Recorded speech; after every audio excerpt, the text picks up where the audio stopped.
I put this? All right. Okay, I told you I would go live to show you this because I have a lot of people asking if it works. I want a really small cup real quick, so I'm going to first of all, what this is herb salt.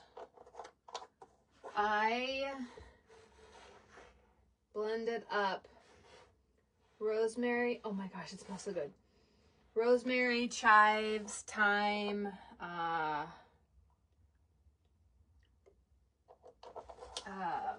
marjoram,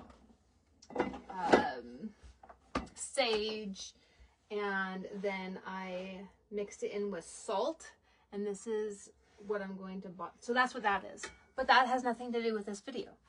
This video is about the vanilla extract that I told you I was going to tell you about. So this is what I did. I found, oh my gosh, you guys, look at that. I read online that you could, instead of having vanilla extract, wait for like 6 to 12 months, that you could sous vide it. And then I read about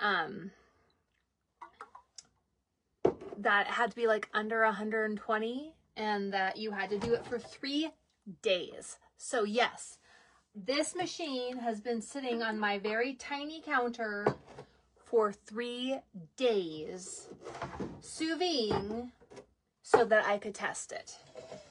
So I got some beans from the Vanilla Bean Kings, and I got some very, very cheap vodka. And let me get rid of this. I'm so tired of having this on my counter. I mean, I use it all the time for pressure cooking and things like that, but 3 days straight was a lot.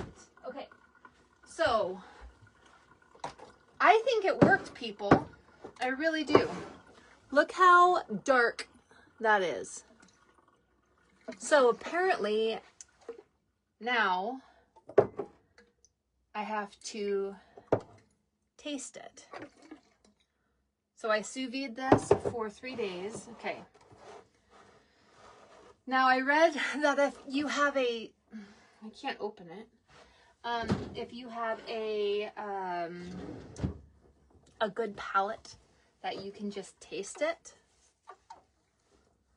But oh, it leaked out a little bit. My precious vanilla. Oh my gosh, it smells so vanilla-y. Like so vanilla-y. Oh my gosh. So the other way I could, if you wanted to taste it, you totally could. But the way that I read to do this is you put a couple drops in milk. Okay, that's 3 drops in milk. And now I'm supposed to wait for 3 to 5 minutes, and then it should taste like vanilla. So I think it's successful, you guys. I really, really do. I think it's successful. If you look, I read a bunch of articles, not a bunch of articles, that's a lie. That was an exaggeration. I read like 2 articles, and it said that if you can barely see through it, so I can barely see through it, and that it was this was vodka now, so clear, right? So if you could barely see through it, and then number 2, smell the vanilla, very, very vanilla-y, then it was successful. There's like vanilla beans dancing around in there. I used a lot of vanilla beans in here because I didn't want to waste it. Now the hard part, I hate waiting. Maybe I'll just try a little drop of the vanilla to see if, so the article said I'm supposed to taste vanilla first, then the alcohol, because vanilla extract is vanilla extract and it's not going to taste amazing. And I think we all know that. It's just that I haven't had alcohol in like almost 5 years, 6 years. Anyway, let's see. Okay, it's vanilla extract. I just put my tongue on the bottom of that, and it is, I'm going to call it a success. I really, really am, because I just tasted vanilla. I mean, there's like an aftertaste of the vodka, but it's vanilla-y. And it wasn't even that, obviously, it wasn't the full 3 to 5 minutes I was supposed to wait. It's like vanilla coconut milk. I'm calling it a success. So, for those of you who have a Sous Vide machine and you want to make last minute vodka, please stop spilling. If I stop shaking it about, maybe. It's a success. I'm calling this a success. That is vanilla extract in 3 days in my Sous Vide machine. Let me show you what I used. Okay. So I was telling some people at church about this. This is, I use this for pressure cooking all the time. I use this for slow cooking all the time. I'm lactose intolerant, so obviously not the yogurt, but I have a lot of friends who are dairy people, and they use this for their yogurt all the time. And I use this for my rice cooker all the time because, you know, lived in Hawaii and Japan. I like rice. I don't use the sous vide function as much as a lot of other people do, but those are all the settings of this particular machine.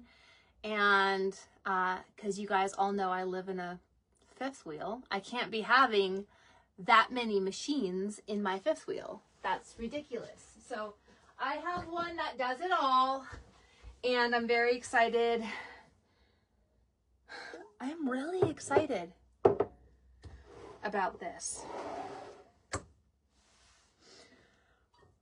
I'm almost tempted to go get the bourbon vanilla out and sous vide it so that I have more bourbon vanilla for the vendor event coming up. But I think if I kept the pressure cooker on my one counter, like you guys have seen my kitchen, right? I live in a fifth wheel. I've got this counter. That's what I have. And if I used it for another 3 days, I don't think my husband would be very happy. So I think I'll call it a day with the vanilla I have and see how that goes with my vendor event coming up. And I will bottle this up because it is a success. And I am going to also be bottling up this herbed sea salt. You can see it is no longer pink because it is infused with all of those herbs I mentioned. See? Isn't that pretty? It smells amazing, you guys. It smells absolutely amazing. Anyway, I have dishes to do. We had steak for lunch. I need to finish cooking the broth for Damon's dinner. And I'm waiting for this to cool. If you're going to do this herb salt, I highly recommend you baking your salt low and slow in stoneware because it retains a nice warm temperature and it continues to dry out the salt even after it's done. So I'm going to bottle this up and I'm going to sell this at the vendor event too. So lots of things going on. Thanks for watching. I'll see you later.